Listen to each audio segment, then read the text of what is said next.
Oh, what's good, everybody? What's good? Everybody can hear me okay? Good, good. Man, welcome, everybody. I appreciate everybody being here. I tackled some private sessions before this. Uh, you know, Such a good thing to be in the Wealth Squad. I appreciate all of you. Um, and it sucks that the days that we lose in the market, but I promise I'm committed. I work hard to try to get it all back for you. So um, I've noticed that a lot in my DMs and just in general. Everybody seems to really have that consensus of needing help with the charts. And I know that there's so much to learn.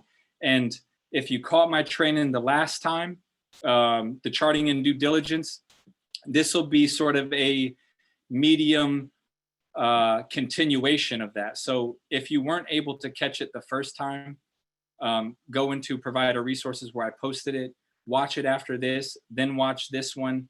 I think that they'll be really beneficial to you. So let's get started. Y'all ready to get started? I am.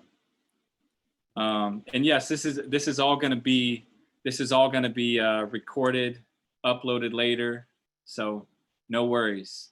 In Ender, we trust. Right? With y'all for a minute. Okay, I think I got to do just one at a time. I thought I could do them both, but.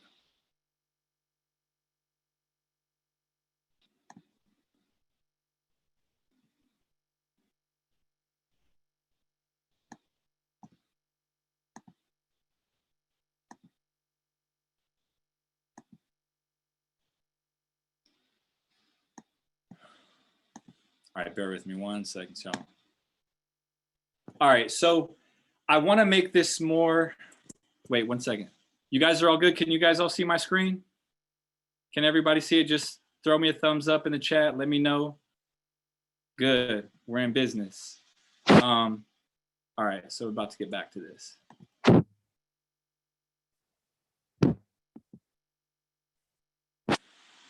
Master the charts, you master your income. It's so true. So look, it's important to know financial statements. It's important to know the financial records, but on a basic level too, if you understand the charts, it's going to help you bridge the gap of so much other knowledge that you don't really know. If you can see the patterns, if you can see the support, you can see the resistance, you can see the levels, you can see the potential, the gaps, all those things. So that's what I hope to cover, all right?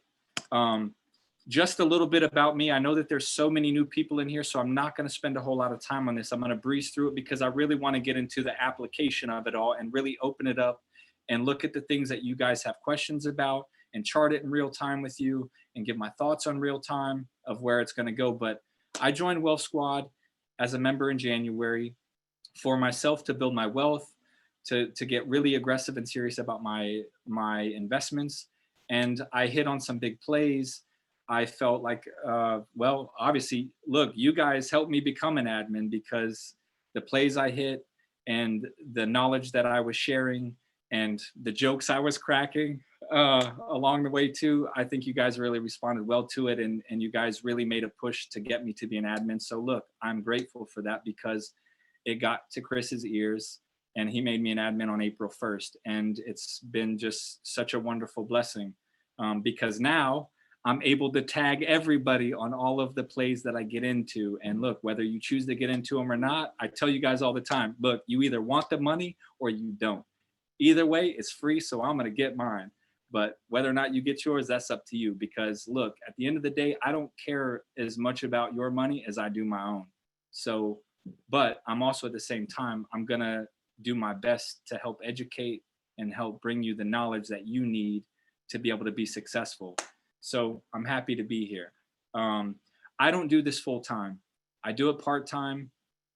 There are some days when I do it full time, but primarily my career is in the entertainment business. I'm an actor. I do voiceovers. I'm a producer. I've been in the business all across the board doing those things recently with voiceovers, but the acting and the producing, I've done it for 14 years, in television, film, commercials, all that stuff. And beyond that, in another lifetime, I was a military veteran. I served 5 years in the Navy as a chef. I was stationed in Hawaii on a destroyer, the USS Russell. Shout out to all my Russell Warrior shipmates. Best 5 years of my life. I joined when I was 19. By the time I was 21, I had already been to 26 countries, and it's a surreal experience. The military teaches you so many, and I preach this all the time in the squad about principles and patience and confidence. That's what the military is all about, and it's ingrained in your brain, attention to detail from the start. And so I'm grateful that I've had those experiences, because I carry those principles over into the market and what I'm doing. And as an actor and as a producer, my job is to look at scripts. My job is to create fictitious worlds. My job is to create an atmosphere to thrive creatively and bring stories to life. So you guys always ask me about the due diligence. It's because of that I dive in so deep, because it's part of my profession, and I'm proud of it. I know that I'm very good at it. But also at the same time, like, I'm not perfect. I don't get everything right, but you best believe I'm trying. I got Pedialyte in these veins, so I got mad endurance. I promise. I played semi-pro basketball when I was in the Navy. I played for my command, the Russell, and I also played for the All-Navy and the All-Navy Hawaii teams for 2 years. I thought I did really well with it. And now I play recreationally in the urban pro leagues out here whenever they happen. COVID obviously shut all that stuff down, but basketball is a big sport for me, and a teacher of life. And I bring my basketball analogies into the market too. Always touching the line, doing the due diligence, and it's such a great tool to have those skills when you're doing something in the market like this. I'm also a father to 2 boys. Brandon is in the checkered coat, and my son Nathan is 13. He's in the yellow. A couple of hobbies I got. I'm an endurance athlete. I really like to run, sort of. Basketball, play a whole lot of tennis, and I play the piano by ear. I've been playing since I was 8. And I'm currently training for a couple of races. I'm training for a 12-hour overnight race in the Poconos next month in July. We'll see how that goes. Going to try to run 75 miles. Don't ask me why. Just know that I'm training for it. And then I'm planning to hopefully run 100 miles in 24 hours in Nevada in November. So again, we'll also see how that goes. Who knows? So that's a little bit about me. But what I really want to get into is the charting aspect of it. So I want to pop over to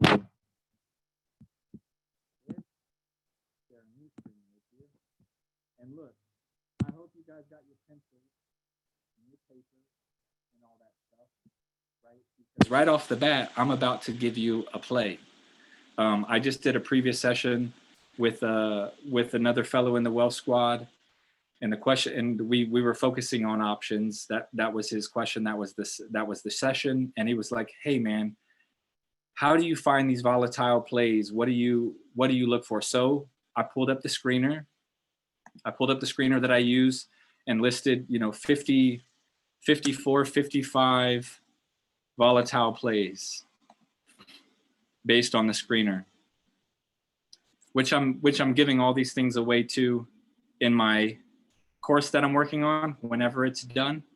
I'm not going to give you the secret sauce yet, but I'll show you the charts. So, and literally we were going through these charts, and because look, I look at probably 500 or 600 stock charts a day over everything.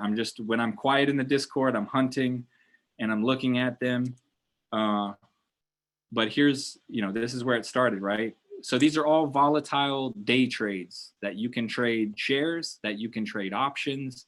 And looking at the charts, I can look at these and point something out like blue. Here's one. You see all the consolidation all right here. That is just being primed. Just write it down. You can do all your research later. Just write it down, because I already did. This is one that I want to look into. I don't really know anything about it. I don't know if anybody's even talking about it in the Discord. I have no idea. But the one that I did notice right off the bat was Cree.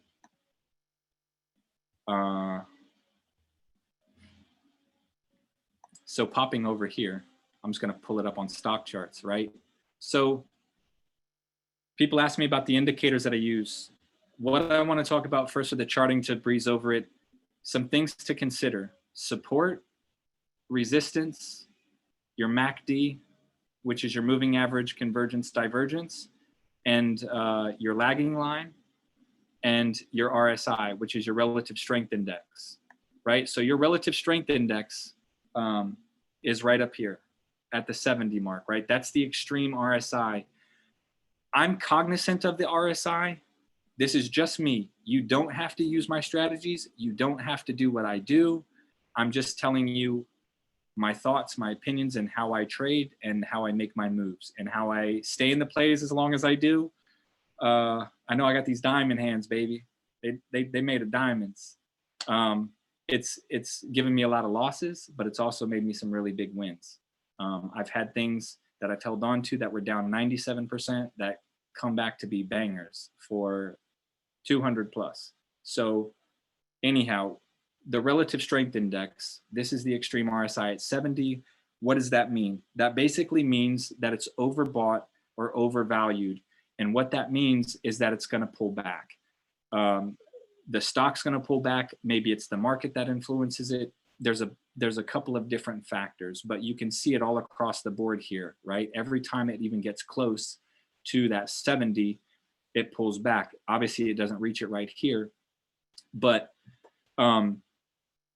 here's the threshold part for me, right? There's been plays that I've called out in the options world. There's been plays that I've called out in the shares, swinging shares too, where the RSI is, let's say the RSI is at 68, right? Most people won't get into that play. Why? Because they know at 70, it's going to pull back. So what they'll do is they'll wait until it hits 70 and then they'll go back on the dip, or, they'll enter in then. But at the same time, sometimes if you're choosing to day trade, you can just catch it on that extreme RSI run up and then sell it at the dip, and you can just be out, clean your hands, and move on to the next one. That's also a strategy. It's up to you, whatever you want to do. But you notice this one can go beyond 70. How do I know that? Because it did it already.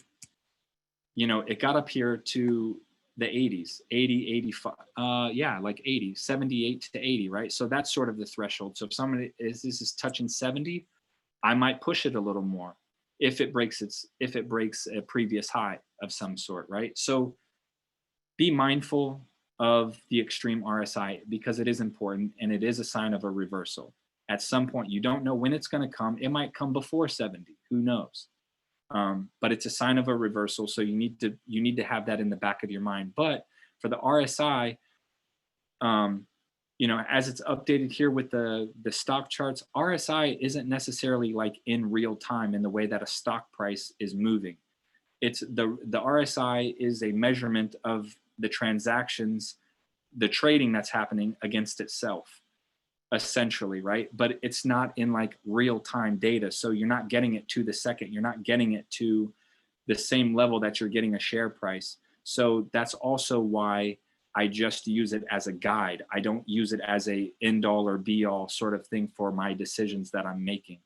But that's what the 70 is, right? And this center line is, just think of it as like a zero baseline, right? These are points to get into plays, essentially. Anything down here 30 and below, this is like the optimal buying time, right? You want to buy all the way at the lowest point and then you want to sell it high. That's the idea. So 30 or below, it means that it's being oversold and it's undervalued.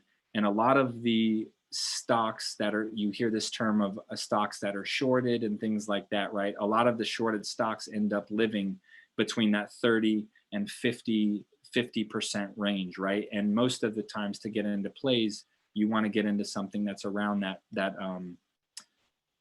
mid 40 RSI is a good level. Like this is at 50, this is a perfect level. Why? Because it has room to run. It has plenty of time to room to run. I want to take this off for a second. Annotate. It's making all kinds of streaks on here. I don't know why. Another thing is your MACD, which is down here, right? Your MACD is this black line, the moving average, convergence, divergence. And so basically the moving average is a compilation of the price movement, and the red line is the lagging line, which is essentially the same thing with all of that data together. Well, when those two cross, wherever they cross, it's a sign of a reversal also, right? Anytime, I'll zoom in a little bit more for you guys to see.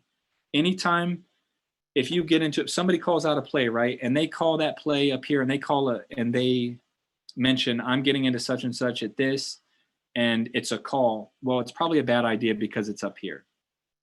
And what's going to happen when it crosses? It's going to go the other way. It's going to come down. The idea is to catch it on the upswing right here, right? Or right here. That's the idea, right? Those are, me personally, I try to catch it early. And yes, it's risky because it's not a perfect confirmation of it, right? Once these cross, it's generally that perfect confirmation that it's going to be a bullish uptrend.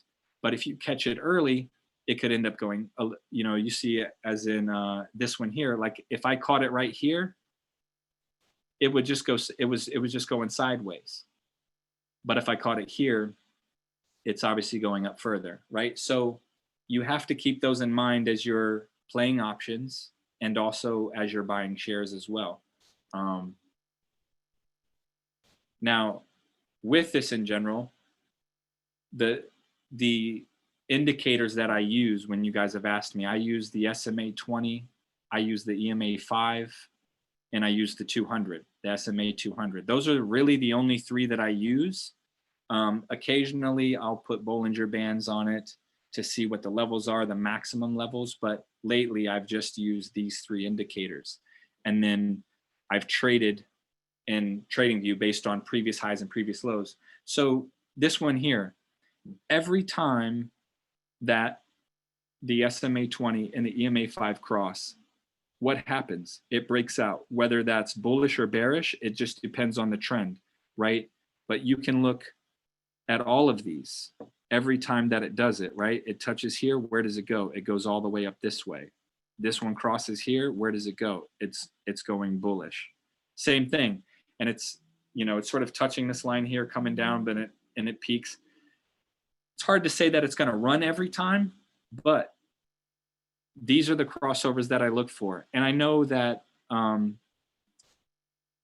know Chris uses the EMA 10, and the EMA 10 and the 5 are pretty similar. They're not very far apart. The gaps in between the 20 and the 10 and the 5 is usually a little bit shorter, right? The 10 is basically just a couple of steps this way to the right. But using either one, it's not really going to get you ahead of the curve. Like it's like, oh, if I use the 10, I'm going to catch it early. If I use the 5, I'm going to catch it early. It's not really the case. I just want to use the 5 because it puts me closer to price movement and allows me to be able to figure out average price movement of, on this day, it moved this far in share price. On this day, it moved this far. And then averaging the two as I figure out how I want to swing it, how I want to make my option calls. But that's the runs, and the runs are really strong on this, right? So this crosses here and it runs up. This down here was, let's see what this was. This was $62 right here. And this ran up to 77. And the way to find out how strong these are is you count the ticks, you count the candles on these, right? So every single one of these is a day, and you can pick out your patterns, you can pick out your wedges, your bullish engulfing candles. But on a simplistic level, the crossover patterns for me are huge in the plays that I choose. And then in terms of the swing trades, it's counting the candles and figuring out average movements. So this was $62, and you look and you see 1, 2, 3, 4, 5, 6, 7, 8, 9, 10, 11, 12, 13, 14, 15. So in 15 days, this basically moved $15. Well, what does that mean? That's $1 a day, right? So if I'm playing options on this, what can this do? It has the ability to move $1 in one day. And in the options world, that's hundreds and thousands of dollars, depending on how much money you have invested, right? So, and in the share world, it's the same. Maybe you only want to swing this for 20 days. Maybe you only want to swing this to 80.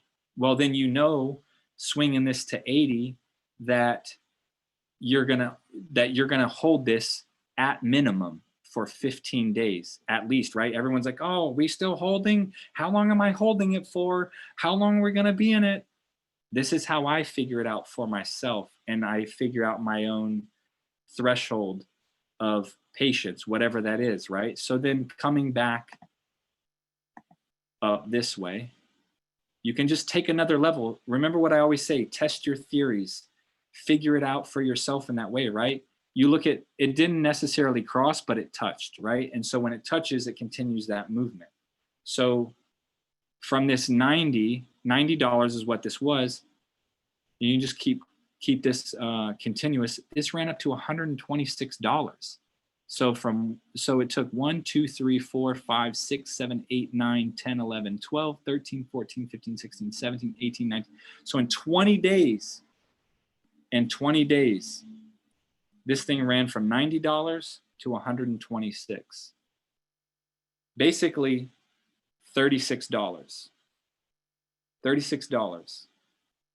So you see the difference when you understand the price movements, support and resistance, right? So let me exit out of this. I don't know why this is making all these marks. I'm gonna start over here.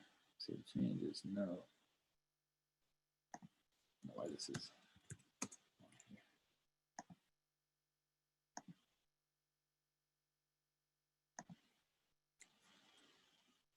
Let me see. Oops.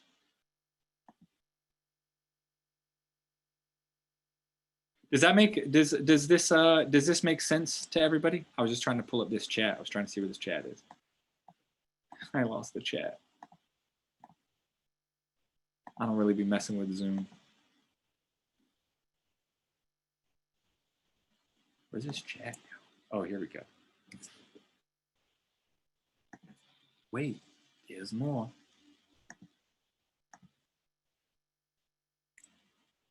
What do I do with this chat? Technology makes me so. Oh, there we go. It was hidden. Get out of this for a sec.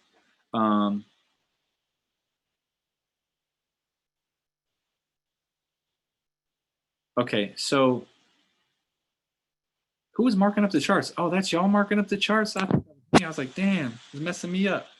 Yeah, don't mark up the charts. I don't even know how you guys are able to do that for real.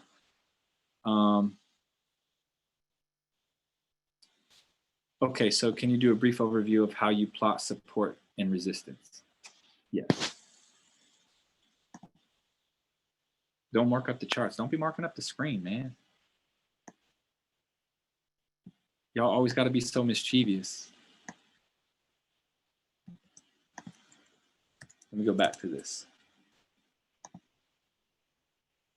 Goofy. I'm messing up my flow.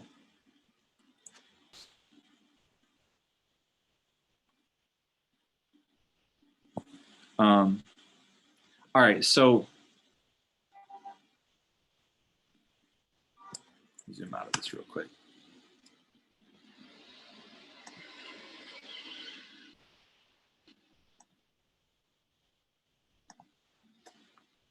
So look, on this play, if you want to swing, like this is breaking out because this is right at that crossover. It's at $98 in after hours, right? So already if you're plotting support and resistance, obviously where it's at right now is already a support for it.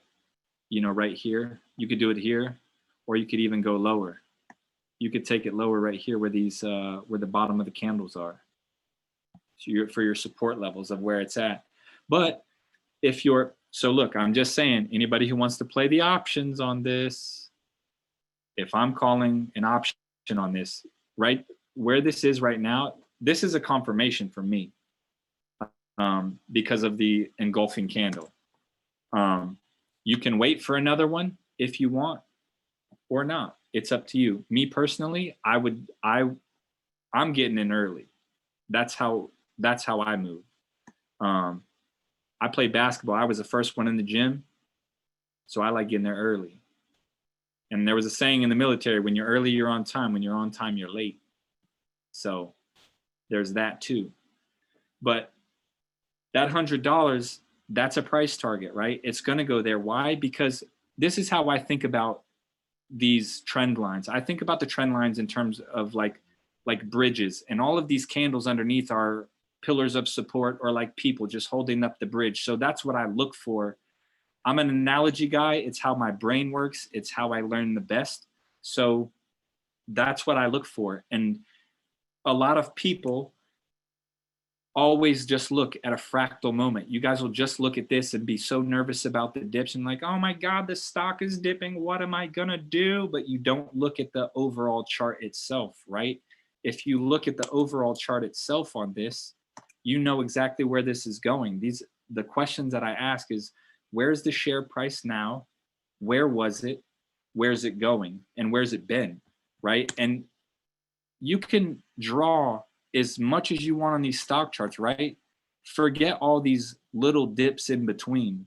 Yes, they're important, like if you own shares and you do all that, but like all this doesn't matter because it's going one way. It's going in one direction, right? So then you have that level, you have the maximum level up here at 130. Will it get to that point? I don't know, because there's also not a whole lot of support right here, right? But will it get to 120? Yep. Because look at all this. Look at all the candles it touches. Look at all the peaks that it gets through. Look at where it tests it, right here, all the way across. So it's going to go back to 120. I put this ahead of time, right? I put this ahead of time. All the nerds have this at $114.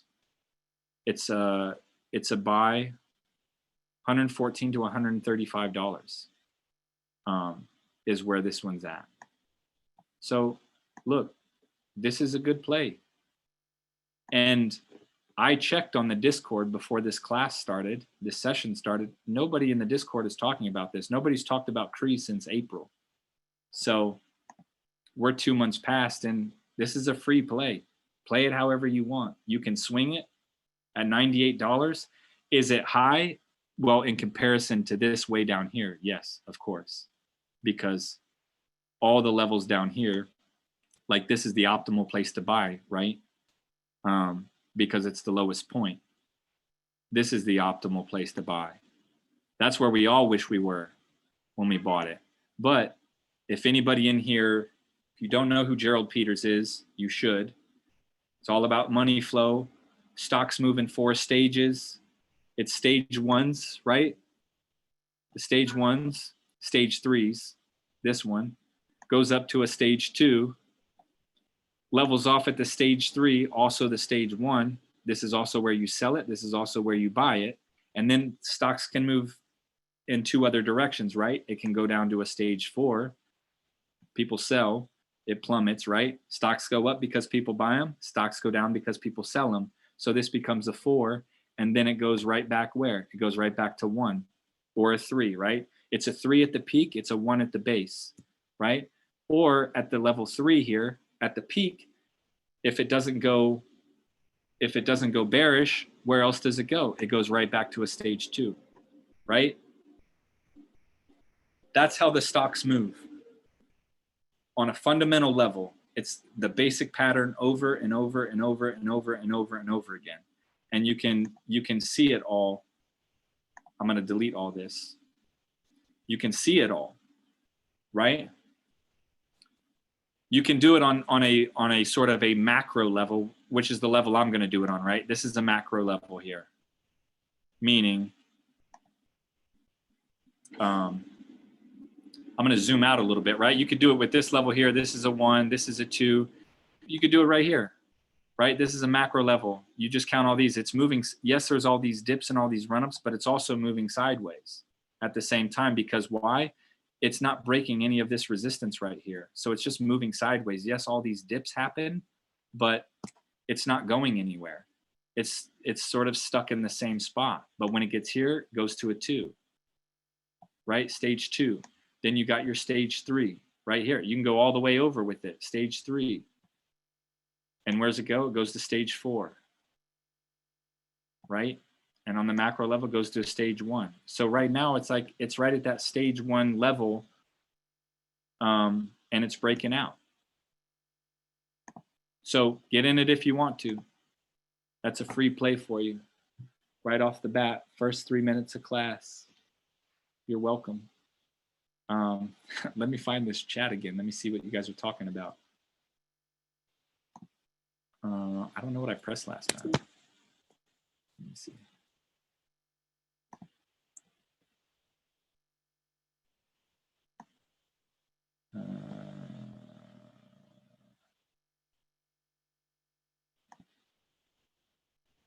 How do we get back to this chat?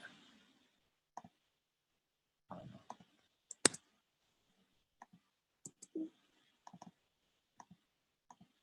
How do we get back? Chat. I want the chat.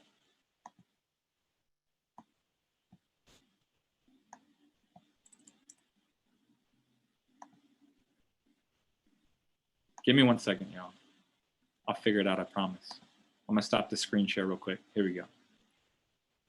I'll reshare it in a second. Let's see what we got.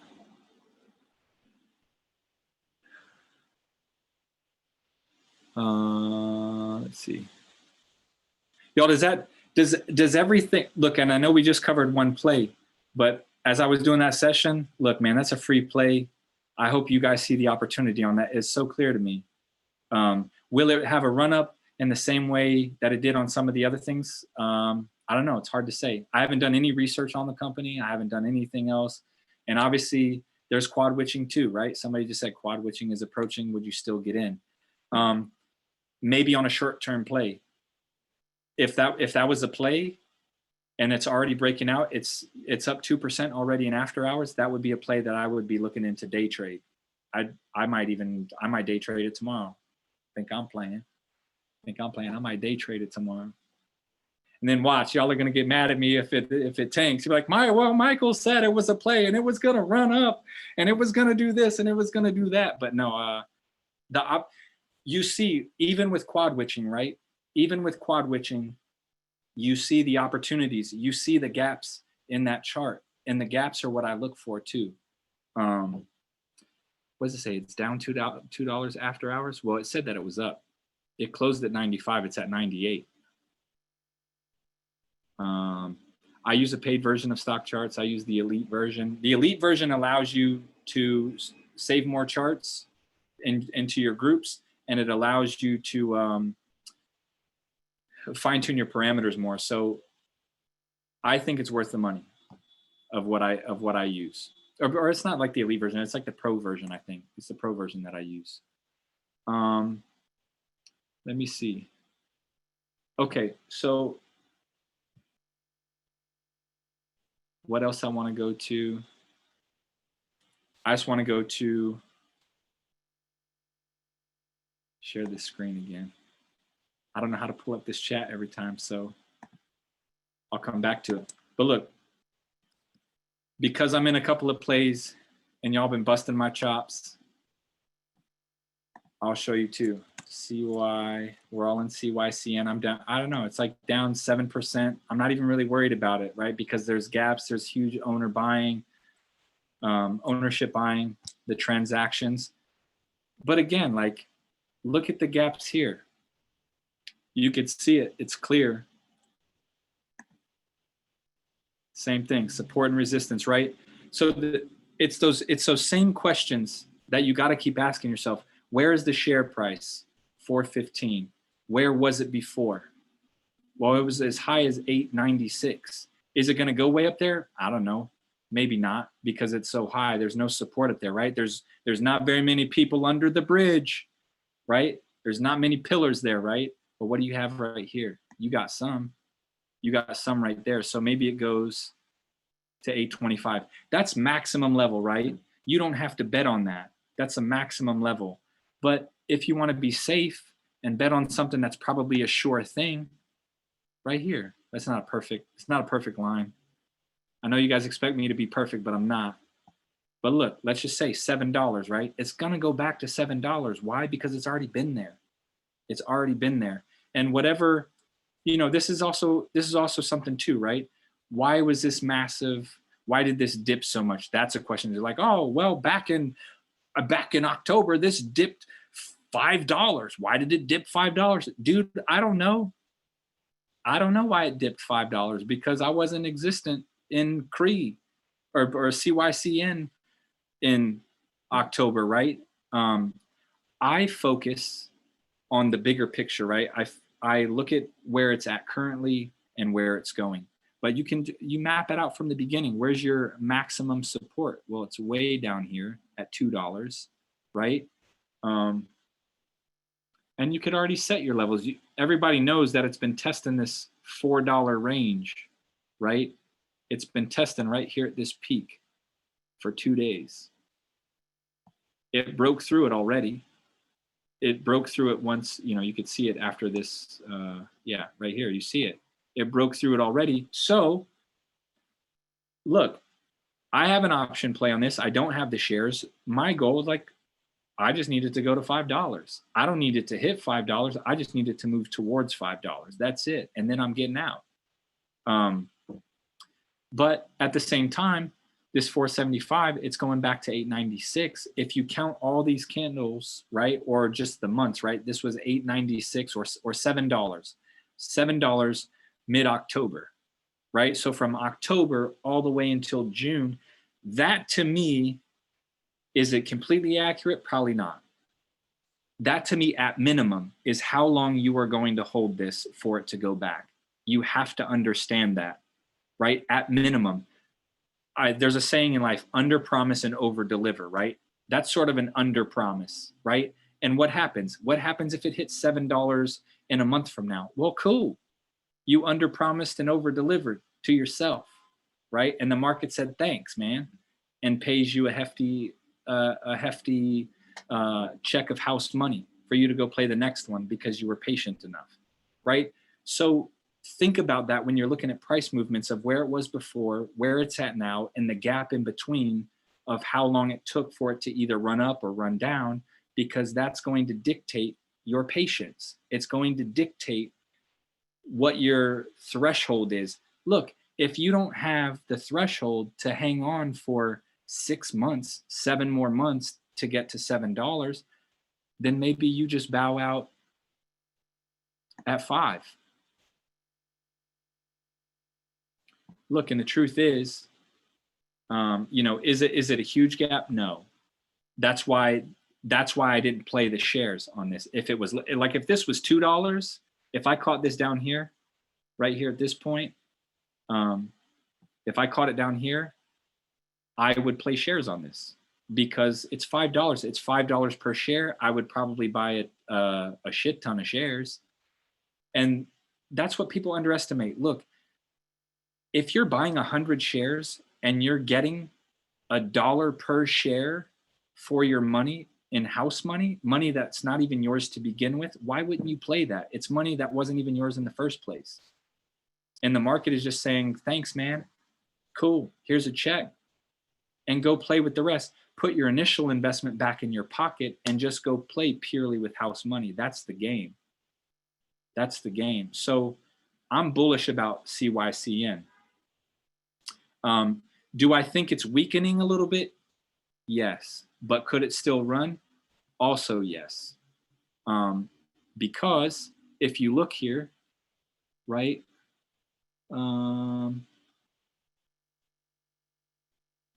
this is also bouncing too. it's bouncing with the bottoms, right? So this was in the last couple of days that it's bouncing off of this floor. So you've got a bottom here, right? And it's not a perfect line, but you got a bottom here. And look, it's just bouncing off of all these floors. I think about this as a bouncing ball being rolled off the hill. And it's bouncing here, boom, it's coming up. It's bouncing here, it's bouncing here.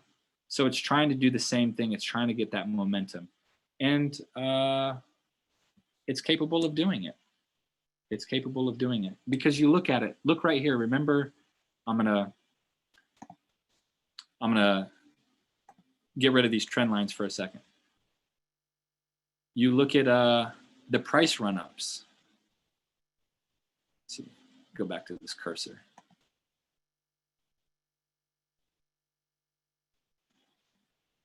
I've been looking at all of these stock charts, so my computer is slow as hell right now. But you look here at this base, right? Remember what I said about the crossover, right? So this is at 320. So from 320, this thing ran to basically $7 in 3 days, right? So it's capable. When you're like, oh, well, why did you choose a $5 call, right? And I know that they're moving differently, but this is totally capable of reaching $5. It's totally capable. It can do it, right? It reached $7 in 2 days. So why couldn't it reach 5 in 2 days or 1 day, right? My plan, my hope is that it moves closer to 5 tomorrow, because I also don't really want to hold anything over the weekend because of quad witching. But at the same time, I'm also not afraid to, because it's a good stock because of the ownership. Will it dip? Look, it could. And if it does, you just map out the levels, right? It's at 415. It could end up falling, it could fall here. Where it could potentially go, where it has more strength of support, is here. If it falls below that, same thing, you just come right back down, right? Don't forget about all this over here. These are all levels too, right? Because it's already been there. So it's probably going to fall right here. It could. I don't want to say it's probably going to fall there. If it does fall, where does it catch it at? This is a space where it will catch it. And this is actually, I can take this even further. I didn't extend this line. I can bring this all the way over, right? Because you have all of that. This is a really, really strong support right here at 325-ish, right? Which is too low. I would already be out of the play on an options level because of this.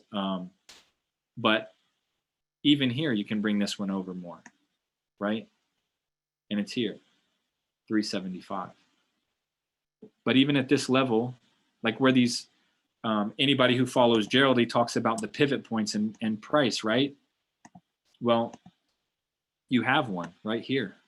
Pivot points are important. It's support.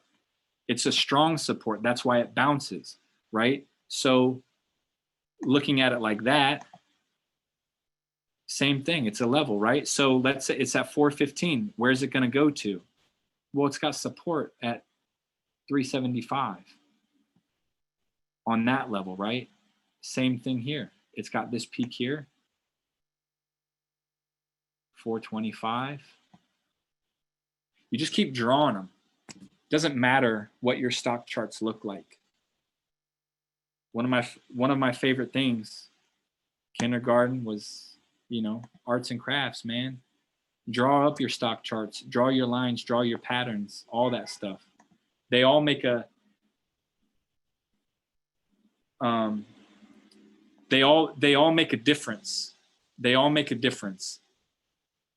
Let me see what y'all are talking about. Does all that make sense of what I just covered on that, right? Quad witching is obviously important. It's something to take into consideration on any of the plays that you're in. Options especially. June 20 is around 4, WPG. What are the search parameters that I have in FinViz? Man, I can't give you all the secrets, man. But let me tell you this. I gave you guys 3 of those. I gave you 3 of those secrets. The penny stock parameters that I use and the ones that catch the run-ups and just, you know, stocks above, anything that's above a penny stock is $8 or above. And I gave one for the run-ups on the stocks too. I think they're pinned. They're pinned in the rooms, but they're also in my last training. They're towards the 30-minute mark of my last training, the charting and due diligence. That's posted in the Wealth Squad University and the providers, the provider resources. I gave those parameters to you, and I also gave a parameters to you for catching early breakouts. What is an early breakout? What was that cross, right? It was the EMA 5 and the SMA 20. So you have all of those specifics. So if people are in here saying, I can't find plays, where do I look? What do I do? Man, I gave you 3 cheat codes. 3. That's a lot. That's a lot. But also too, you know, look around all the things that you're spending your money on. There's plays in all of that stuff. What y'all want? WPG. I'm not in WPG, but you know what? Let's go look at WPG then. Somebody wanted me to look at Zillow. There were a couple of people that reached out to me in my DMs and said Zillow. NVST and SPY. Look, I'm trying to go to Hawaii, so SPY's gonna die. SPY's gonna pay for my trip. So, and I'm gonna write her name in the sand too with my toes and pour a drink on it. All right, let's look. WPG. All right, let's do this. We're gonna look at Zillow and we're gonna look at WPG. Hold on. Let me load up the spaceship real quick with some Zillow.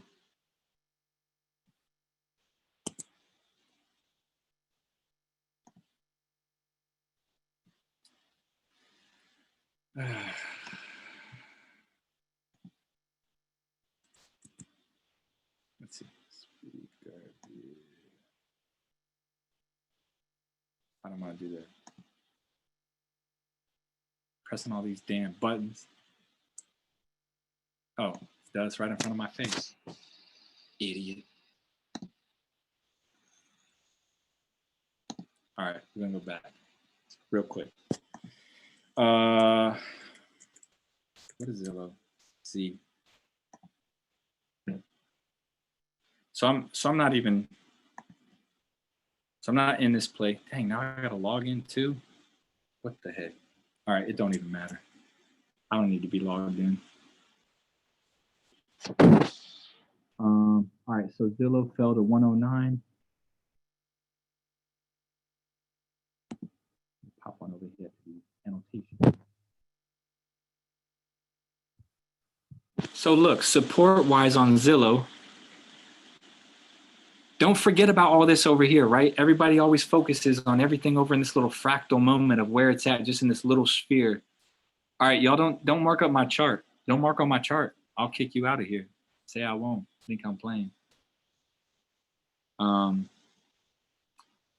So it falls at 109, but then you look over here, it's got all this too. Oh, it's 106. I'm just trying to find this level real quick. It's like right here. That's a goofy line. It's not even good. Right? It's not perfect. It's not a perfect line, so forgive me, but you get the idea. That you've got that support, you've got all this over here. That's actually a better one. Is this of where this one is.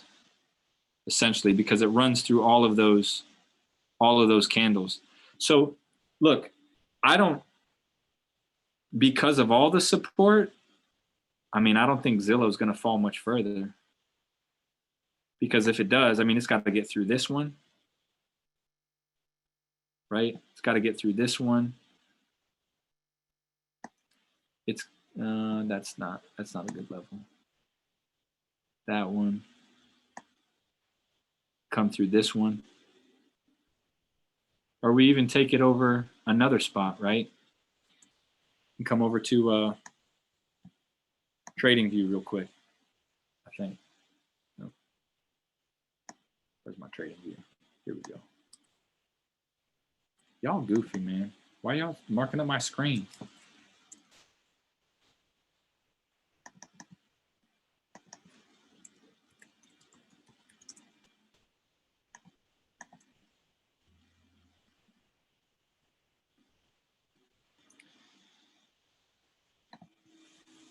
Don't mark up the screen.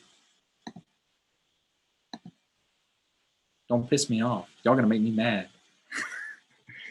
Don't make me start clapping somebody up in here. All right, so Zillow. I just want to take it over to TradingView because TradingView is actually where I trade on a day-to-day basis. So, and then two, I know this looks all funky. Bear with me while I adjust this real quick. Stretch this out.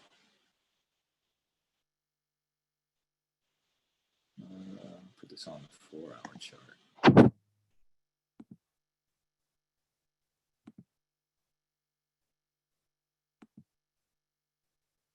So all those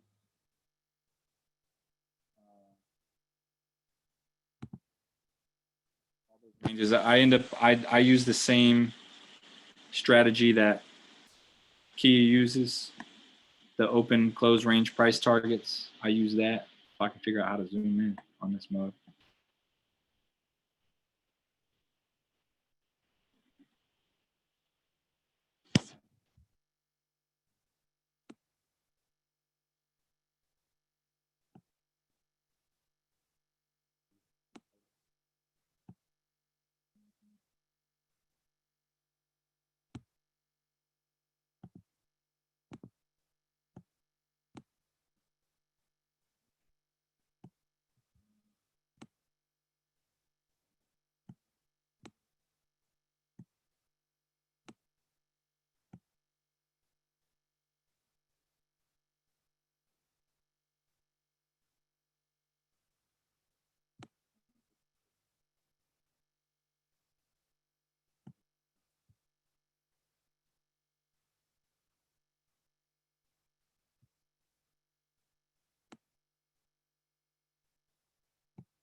Okay, so is that 109?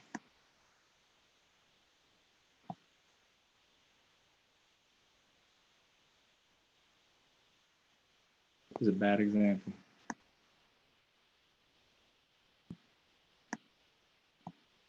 Bear with me. I'll just keep zooming this the wrong way, like a goon. Here we go. Good.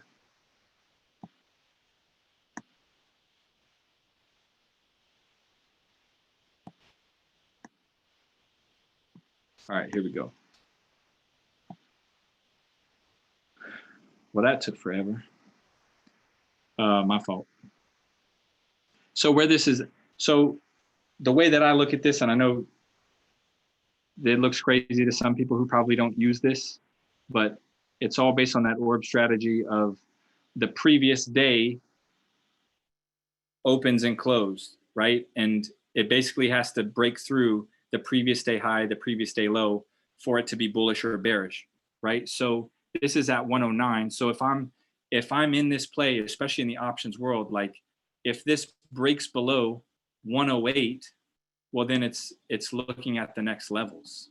It's looking at the next levels of resistance of where this is going to go, and you can chart them here, right? It's such an effective strategy, and any time that it's within this orb, it basically doesn't have a direction. It could go either way.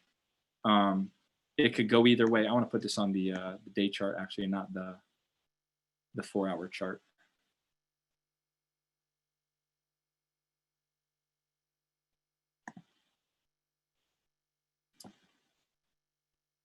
right? So as I would be mapping this out, 109. So then, look, it has the potential to fall as little as, or as low as $1.07.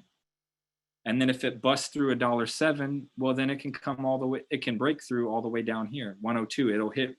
It'll hit support here at 104, but it could potentially fall all the way down here to 102. So that's one of the ways that I'm looking at this too.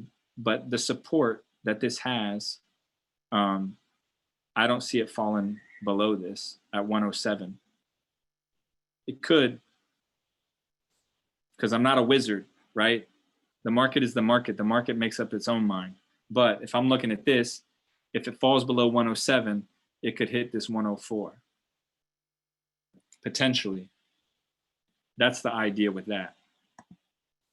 Does that make sense to everybody on there, of just understanding those levels between what I was showing you on the stock chart and then also taking it in real time into TradingView? Does it make sense?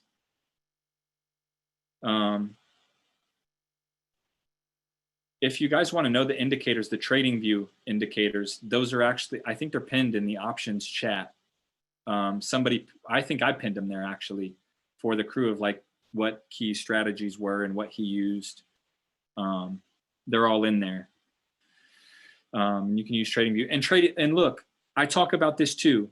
I put out several posts about it, of alerting yourself, right? I want to take this back over to TradingView one more time, because this is really important. If you have a full-time job and you can't watch the charts, or you're just tied up, you have other things to do and you're in plays, if you're in option plays and you can't watch the charts, man, I'm telling you, it's dangerous, because you're going to lose a lot of money, and you're going to lose a lot of money if you don't set your levels. And what do I mean by that? Set your levels in your alerts. Like if this is at 109 right now and you're saying, well, I don't want to lose any more money, then great. So this is at 109.13, then set an alert for 108 or 109.02. Set it for because this is on a 4-hour chart, so the times are all weird, but you get the idea, right? If it's at 109.13, cool. Set it for 109.13. Set it for 109.07. Set it for 109.06. Set it for 109.05. So you're getting continuous updates of where the stock is moving, right? It obviously will blow up your phone. It'll obviously blow up your emails or however you set it up, but it keeps you plugged in when you can't be plugged in. Do you see what I'm saying? This is exactly what I do. I don't care. These alerts are your alarm clocks, so you don't sleep through $26,000. You know what I'm saying? Set your alarm clocks. This is the alarm clock. And what you do, I'm just going to, just set a random one here. So you set this alert, you just press it, add alert for Z, 108.27, right? You can set that, but then you can double click it. And look, you can do this in Webull. I don't think you can do it in Robinhood. You can probably do it in like TD. I'm sure you can do it in TD Ameritrade, and Thinkorswim and all that stuff. Some of the other platforms I don't know, but I set my alerts for every time, right? So every time, and you set the parameter. Do you want it when it crosses up, when it crosses down, if it's greater than, if it's less than, if it's entering the channel? These are more of like the patterns, right? The channel patterns. Keep it simple for yourself. Don't overload your brain, because there's a lot of information to know. But look, I do it whenever it crosses. Not crosses up, crosses down, crosses. I want to know every time that it crosses. So then I set my alert, and you can set your expiration. You can make this thing shut off tomorrow if you plan to get out of it by the end of the day. And then you can set your notifications. Do you want it on your app? Do you want it on your pop-up? Do you want it on your email? You can set all of them. You can play sounds. You can name it whatever you want. You can give yourself messages, whatever you want. You can put Z crossing 108. Sell that bitch. You could say that, you know what I'm saying? Whatever you want to do. And then obviously save it. This will change the way you trade. It will make you a lot more money. It will help you keep a lot more money.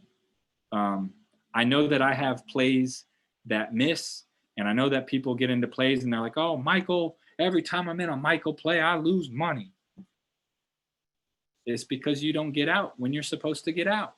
I can't tell you when to get out. Nobody can tell you when to get out. Chris posted that today. Nobody can tell you when to get out, right? You have to come up with your strategy beforehand and make those decisions on your own. Does all that make sense? How we feeling? Y'all got anything you want me to look at? Y'all got some more questions? I don't know how you guys lose on Key Achille plays. That man is a intergalactic juggernaut. I don't want to go into anything. Like somebody said the Bollinger Bands. I don't want to go into. I'll do lessons on the Bollinger Bands. I'll do one on the Ishimoku Cloud that I also use. I'll do those at a later time, but I don't want to go into. I want to keep this as simple as possible for people, because if you can understand the charts at the simplest level, it's going to help you out so much more.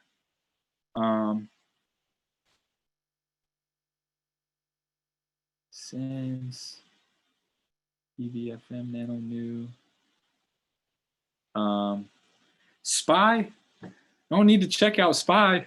Spy is just volatile. Spy is just toxic. She can't figure out which way she wants to go. Look, there's as much as Spy tanks and as much as Spy skyrockets, there's a ton of support. There's a ton of resistance on Spy every single day because it's so volatile. It's traded so much. It's nonstop, right? There's literally support at every cent mark on Spy. That's why sometimes it gets stuck. It's the support and resistance is so strong on Spy because it's a culmination of everything, right? You said, Mike, you said the higher low of the previous day determines if it's bullish or bearish. In the orb strategy, yes. If it breaks, so if you're playing in the options world, right, you don't want to make those calls until it breaks the previous high, because until it breaks the previous high, it could also plummet. There's no real direction for it. It's still choosing which way it wants to go. So that's an indicator of the strategy that I use, and it works, man. It works. What else we got? Is there a 9-day EMA indicator on the TradingView? Yeah, there's the 9-day, and then you can use that. You can use that with the VWAP is what that's called, and that's when you play options. When the VWAP crosses the 9, that's confirmations. Again, it's similar to the same thing, the breakouts that I showed you guys. It's the same concept. When the VWAP and the EMA 9 cross, that's a confirmation, bullish or bearish on an options play, whether you call a call or you do a put.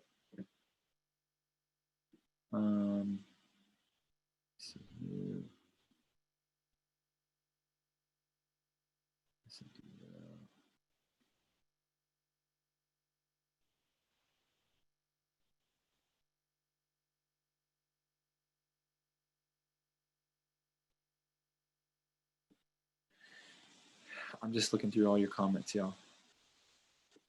Okay.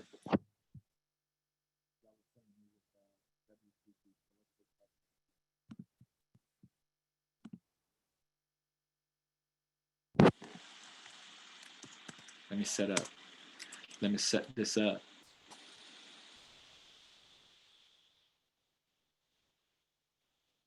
Let me see here. This.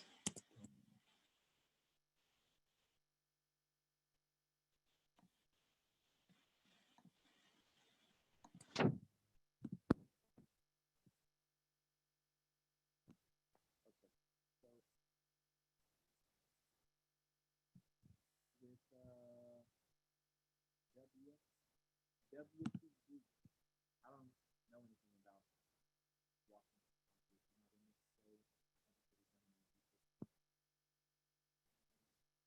So this is already at 5:06. if you're looking at support, all right, what is support? Support is a point in the price that's below the current share price, right? So everything below 506 that you see, all these candles below 506 are support. All these candles that you see above 506 is resistance. And someone had said, can you help me map out proper support and resistance?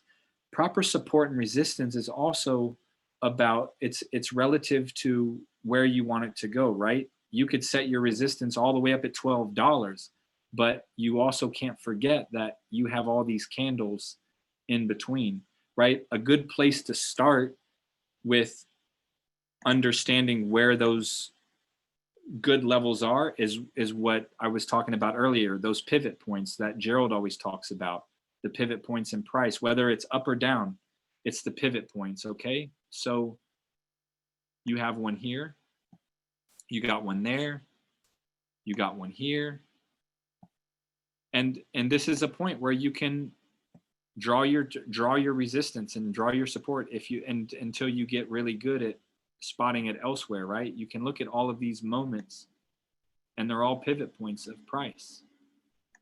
There's more in there too, but I'm just doing it for the sake of moving quickly.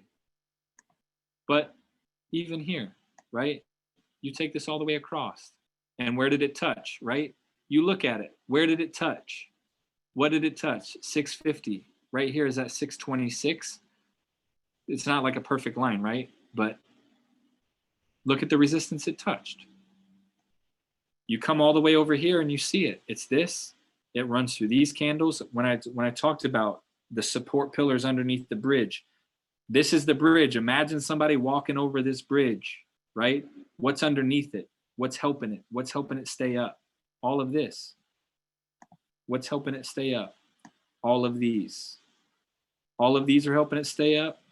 All of these are helping it stay up. You can even come over here. These are helping it too. I just didn't extend it that far, right? So that's a key resistance level that this would need to break through. And if it breaks through that, where else does it got to go? Do you guys see it? You know, it's got to come up here, or it's going to come up here. It's not a perfect line. Sorry. I was trying to draw it closer to the peak so I don't confuse anybody. Same thing right here, right? And then this obviously is like maximum level for a price target.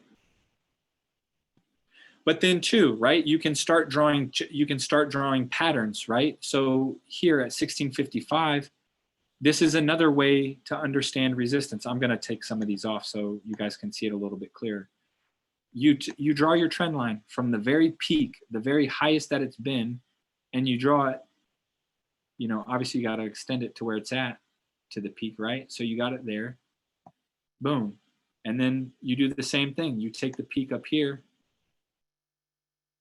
and you set it to basically the bottom of where that's at, right? So look, on WPG, it's got to break out of this channel. It's got to break out of this channel. And usually when there's a wedge like that, when it breaks out of this channel, it's a bullish move most of the time. Obviously it can go the other way. It's the market. The market can do anything it wants, but you can see it right here. It's got to bust out of this channel. It's close. It's going to get there. It might go. So where does it go from here? It could go sideways, right? It's just going to move sideways from here into this channel, and it's going to, however many days this will take, I don't know, but it has the potential to break out of the channel pretty soon. Maybe a couple of days, maybe tomorrow, who knows? Does that make sense? Do y'all see that? Yeah, how do you determine the angle of those lines? You take the highest point and you draw it to the lowest point. Basically, you draw it to the lowest point of where the share price currently is. Anyhow, that's that. Y'all, I know you guys want me to keep looking at charts, but look, this is a basic understanding. Master these charts. Look at the charts. Save them in your stock charts and just keep going through them. Keep drawing your lines. There's no limit to the amount of lines you draw. There's no limit to the amount of patterns you draw. When you can see the basic trends, not patterns, the trends being support and resistance, that's where it's really going to click for you, right? I appreciate you guys. I appreciate you guys tuning in, and I hope that this was helpful. Like I said, I dropped those cheat codes in my previous training. I'll probably just post them. I'll just post the slides. They're there. It's cool, but I'm gonna give more away. This is my process. This is how I work. This is how I draw my own lines when I'm charting. This is how I trade. Am I right all the time? Absolutely not. I don't pretend to be, but I understand how to read the charts, and I can look at the chart and I can notice an opportunity right away because I understand the basic fundamentals. It's just like I'm a sports guy. Basketball is all about fundamentals. You master the fundamentals, fundamental teams usually always win. It's the team that wins championships, right? And look, I'm here to win championship. I'm not here to sit on the throne of Wealth Squad and toot my own horn and tell myself how great I am. And look, to be honest with you, I know that there's people that like me. I know there's people that don't like me. And maybe it's because I'm honest and I say what needs to be said. That's because of the military. It's because of the entertainment industry. The shortest way from point A to point B is a straight line. And I don't believe in watering things down. I don't believe in telling you what you want to hear. I'm gonna tell you what an acting teacher told me that changed the whole dynamic of how I treated my craft. She said, I'm not here to tell you how great you are. I'm here to make you better. And it changed everything for me. And it's the same thing for me, right? Look, I'm gonna tell you that you guys are great. And I'm gonna tell you guys when you guys are making good decisions. But at the end of the day, us in Wealth Squad, we're not necessarily here to tell you how great you are. We're here to make you better. We're here to educate. We're here to help everybody grow. And so the more you can understand the simplicity of the charts, look for simplicity in your life, not just the stock market, right? Here's another thing to remember. A lot of you guys, when you're looking at the charts, you're treating your stock market life different than your normal everyday life, right? You're practicing sound principles in your everyday life, but then when the market opens, all those principles go out the window. Why? Why would you treat the market any different when you're talking about your money, right? I like simplicity in my life. I like consistency in my life. And you can be consistent at a lot of things. You can be consistent at bad things. I want to be consistent at good things and good habits. So create the good habits for yourself. And the good habits for yourself starts with your game tapes. And your game tapes are the stock charts. So that's it. That's all I got, y'all. I appreciate you. I appreciate all 396 of you who have stuck around and hung out tonight. Because I promise you're going to be stronger tomorrow when you walk into the Wealth Squad. Y'all are great. Let's go make this money, man. And Spy's got to die because she got to pay for my trip to Hawaii. Think I'm playing. I want my calls to hit because, I'm torn. Spy is toxic. I want my calls to hit. I'm rooting for Spy to bank on my calls, but you know what? I'm also banking on Spy to not, because I need to go to Hawaii. That's it, y'all. And I will say this too. One last thing. I know a lot of you guys start your due diligence on Sunday. I would just highly encourage you to start earlier. Market closes on Friday, so you have no excuse that you can't find plays the following week. If you have 3 days, 2 days, right? You got 2 days to do due diligence. You got 2 days to go through screeners. You got 2 days to go sit in the Wealth Squad University to do work. And a lot of you take vacations, you travel, you go party with your boys, your girls, you do this. I'm not saying don't have fun, but look, Chris talks about it all the time. Handle your business. And this is business. Foot on the gas, handle your business. We're trying to touch these M's, son. Look, I'm here to make y'all money, man. Let's go get this money. All right. So look, tomorrow's Friday. Fridays are bullish days on Friday with SPY. I don't know how it'll be with quad witching, but you know, who knows at this point, right? Who really knows? But go get this money. And then when market closes on Friday, best believe, like, market closes on Fridays, I go look at my screeners. I go look at all 32 of them over and over and go look and see what's happening. Then I go look at them on Saturday and I go through these plays and I pinpoint the ones that have the most potential. Don't stop learning, y'all. Don't stop expecting more out of yourself, right? You can't expect to be a winner in Wealth Squad if you're not setting yourself to a higher standard. Period. That's it. So that's it, y'all. Y'all are great. This will be uploaded in a couple of days. We believe in Ender. Shout out to Richie and Ender for all the work that they do and regulating. Have a good night, y'all. Go put in that work. Let's go get this money tomorrow. Be cool.